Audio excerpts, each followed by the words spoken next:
My name is Eric Tucker, and I cover the FBI, Justice Department, and National Security for the Associated Press in Washington.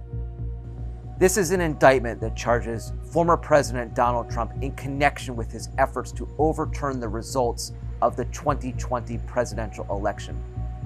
This is the second criminal case that's been brought by Justice Department Special Counsel Jack Smith against Donald Trump as he seeks to reclaim the White House in 2024.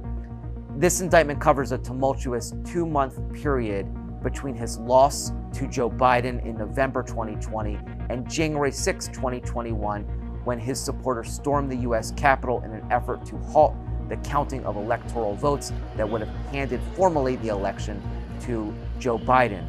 During the course of this investigation, prosecutors examined a broad variety of schemes by Trump and his allies to allow him to try to cling to power. Among the many various aspects that the government analyzed and assessed was one that involved enlisting so-called fake electors in 7 battleground states that were won by Biden to assert falsely that they were actually the real electors and that they were casting their votes for Trump.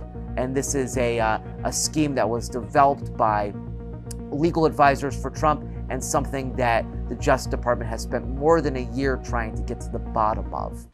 This investigation was really notable because of the very senior Trump administration officials who wound up cooperating with the government, either because they were forced to or because they voluntarily did so. In April, former Vice President Mike Pence appeared for hours before a grand jury in Washington, and Pence is a critical witness because he was repeatedly goaded and pressed by Trump to ignore his constitutional duty, and the former president really demanded that he block the counting of electoral votes, that he deny that process on January 6, 2021.